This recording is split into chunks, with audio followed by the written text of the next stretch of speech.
Alright, how's everybody doing today? Welcome back to the channel. In this video, I'm going to be talking about the new iCar and if it has a chance to compete with Tesla. We're going to be looking at a possible release date for the iCar, which is supposedly going to be the name that Apple is going to be calling their new vehicle. It's supposedly going to be some kind of battery, fully electric vehicle that has some kind of fully autonomous features on it where it can fully drive by itself. Now, we're going to be talking about a release date and how it can compete with Tesla and if it can actually be a threat to Tesla or if they can actually like live amongst each other, and basically gonna give my thoughts about it. Now, obviously Apple stock went up since they announced it, or I don't know if it was a fully big announcement, but it was kind of like a hint, or they kind of like said, and reports are coming out that they are working on this car. So it wasn't like a full-on announcement where they have like a whole press conference and they like revealed the car or anything.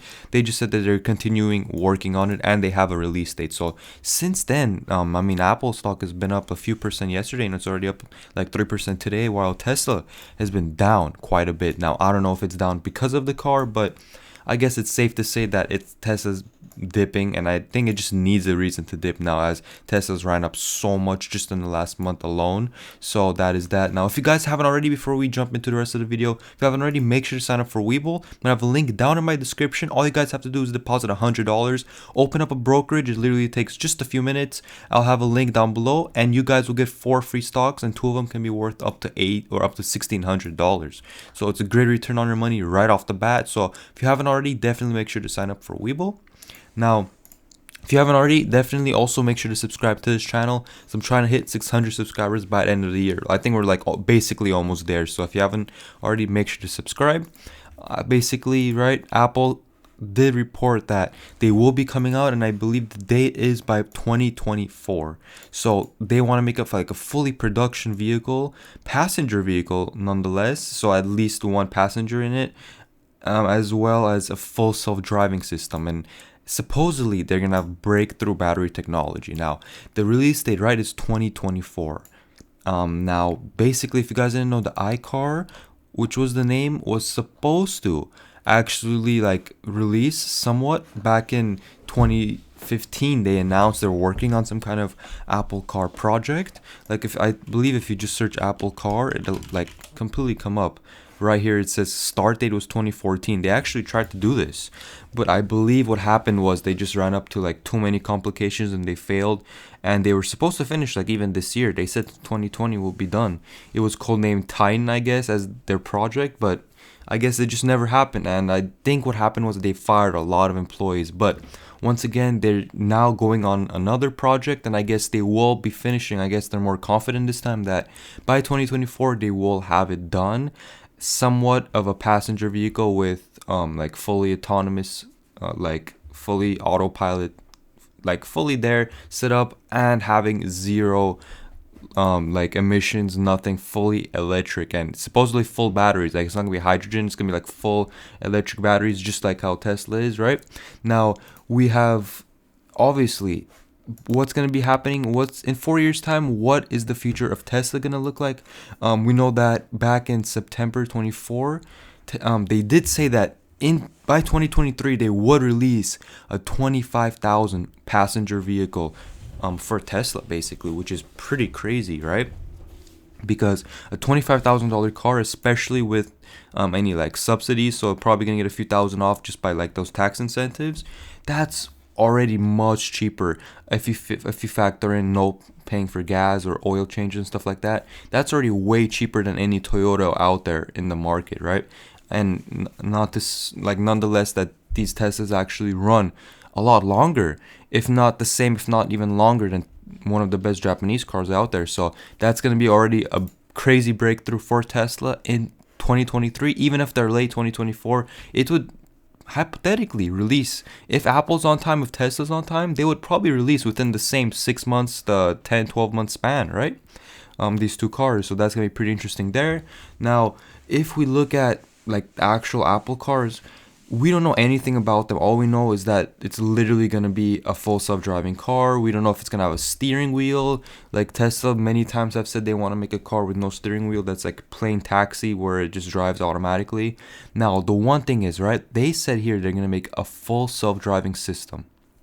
Now that's specifically a bit like, I don't know how they're gonna do this. We don't know anything. We can just speculate here, but making a full self-driving car isn't easy. It's not like you can just develop the software and it's there. The way it works is you guys have to like actually have it on the road, and it has to drive many miles. Like it has to collect data. So basically it works a lot like human, all right? So let's say you want to start learning how to drive. Let's say you don't know anything about driving. You have to just get on the road and slowly learn how to drive. After a few years, you're gonna know how to drive pretty well. But the way these machines work is very similar. You need those machines to actually drive on the road, fail a few times, do good, and then eventually it learns from its mistakes automatically. But you need millions of miles driven. Like we've seen this happen and other like people fail. Like Google has been working on their fully autonomous cars for years now, and they haven't been able to do it that well. Like I believe they're getting progress, but they're very slow in getting progress compared to Tesla, at least, because you only have few cars on the road. There's only so many miles those cars can drive that are fully autonomous. Those cars eventually need to like drive a certain amount to learn how to actually drive. You need millions of miles, if not billions. I believe like Tesla's autopilot is nearing a billion miles, I believe. If not, it's already there in terms of the autopilot miles. So it definitely needs to like actually get a lot of miles driven. So I don't know exactly how it's gonna work. So like obviously Tesla's has all of this, and every single time the Tesla either can't do a turn, or if usually what happens is if a Tesla autopilot is about to hit like a rim or something, or it's not gonna be um turning too well, like if it's gonna be a tight turn, usually the guy will take over, like you, the driver, will take over, and Tesla sends that data and it actually automatically learns from it. So it's every time gonna be even better, and it's gonna work even better each time. So like let's say like it happened many times where a person would drive in a Tesla autopilot and it takes a turn pretty well, like you cannot drive autopilot in a certain road, but then in a month from now you can actually use autopilot in that road that you couldn't before, because it has now learned automatically how to do it. So it's kind of like that. So that's one thing is with Apple, is that I don't know how they're gonna build a self-driving system if like the cars aren't out there in the public to actually be used, right? So that's that. Now, will it be able to compete with Tesla? I mean, there's only so much you can say, right? Only time will tell. But I personally think it won't really pose a huge factor. If anything, it'll be like an Apple to a Samsung. Like, yeah, they're competitors, but they're both existing pretty well. I don't think Apple could ever reach the level Tesla's at, just because they're too late to the game. They're way too late to the game. Like, basically 2 years ago, you saw Elon Musk in an interview. He literally said that Apple would have to, even now, like I believe it was a 2018 or 2017 interview, Elon Musk said that Apple would be already late. If Apple's not working on it right now, they're already late to that game in electric vehicles. Like he was saying, they're already late.